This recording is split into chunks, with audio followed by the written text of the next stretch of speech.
Perkenalkan, nama saya Maria Mika Marcella, saya dari NIM 22S10217. Di sini saya akan menyampaikan tentang hubungan positif antara agama dan kebahagiaan. Mari kita awali pembelajaran pada sore hari ini dengan doa. Tuhan adalah Bapa kami yang bertakhta di dalam kerajaan surga yang mulia. Kembali Tuhan Yesus, pada sore hari ini kami datang ke hadirat mengucap syukur dan terima kasih buat penyertaan-Mu Tuhan, di mana Engkau telah melindungi kegiatan kami dari pagi hingga sore hari ini, di mana kami selalu boleh mengalami perlindungan-Mu. Tuhan, pada saat ini juga kami berdoa Tuhan, kami ampuni dosa-dosa dan kesalahan kami, dosa-dosa perbuatan yang sengaja maupun tidak. Ampuni kami yang sering kali kami meninggalkan-Mu, sering kali kami berjalan sendiri seolah-olah kami mampu Tuhan Yesus. Bahkan Kau selalu menerima kami ketika kami datang di hadapan-Mu Tuhan. Terima kasih Tuhan, Kau yang luar biasa, Kau yang setia. Hanya Kau yang kami andalkan di dalam kehidupan kami ini Tuhan. Tuhan, pada saat ini juga kami berdoa, kami akan memulai pelajaran religiusitas, tenangnya hati dan pikiran kami Roh-Mu yang kudus, supaya kami bisa memahami setiap materi yang kami pelajari. Terima kasih Yesus, hanya di dalam nama Tuhan kami Yesus Kristus, haleluya, puji Tuhan, amin. Oke, di sini kita akan mempelajari tentang hubungan positif antara agama dan kebahagiaan. Jadi, hubungan positif antara agama dan kebahagiaan menurut agama saya adalah ketika menurut saya dan agama saya.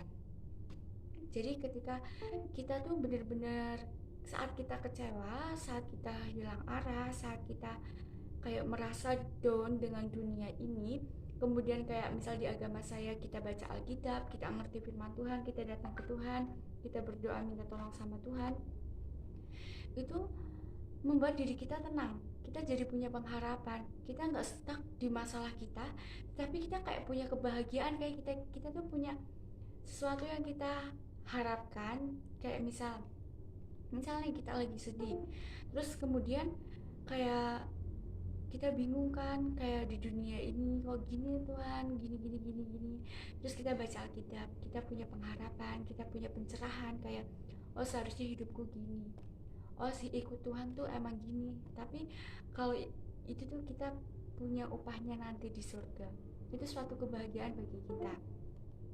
Jadi seperti pemerintah Swedia juga ada target untuk kesehatan mental. Apa sih masalah yang membuat manusia menjadi down, seperti masalah, tetapi juga kita beralih ke masalah yang membuat manusia menjadi bahagia, seperti masalah ekonomi, terbangunnya infrastruktur seperti jalan, kemudian masalah budaya, seperti kadang orang beranggapan bahwa yang berpendidikan tinggi itu lebih bahagia hidupnya, sedangkan yang berpendidikan rendah hidupnya tidak akan bahagia. Kemudian faktor lingkungan, kayak misal lingkungan bersih kita akan bahagia, lingkungan kotor kita tidak bahagia, seperti itu.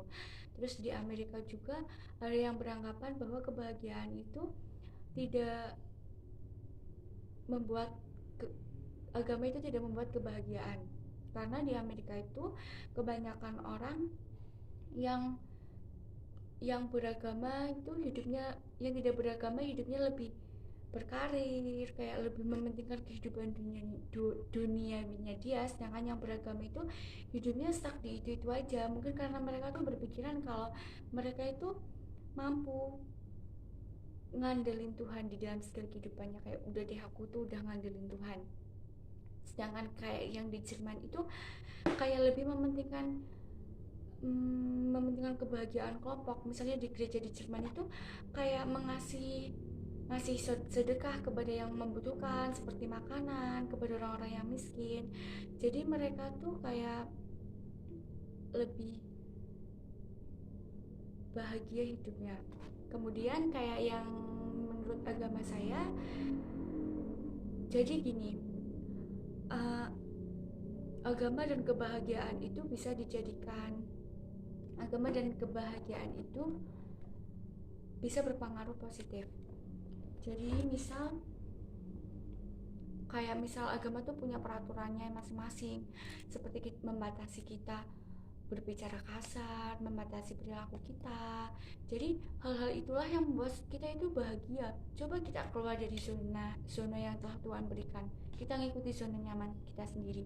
Itu kita nggak akan bahagia. Tapi itu kalau kalau mindset kita itu lebih mengikut lebih religiusitas ya. Kalau yang nggak religiusitas itu juga kayak bodoh amat lah hidup kita, mending mentingin faktor duniawi.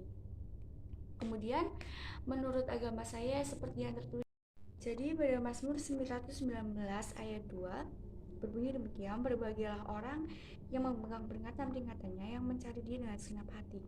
Jadi jika kita ingin bahagia, kita tuh harus cari kerajaan surga dahulu, maka kita itu akan bahagia.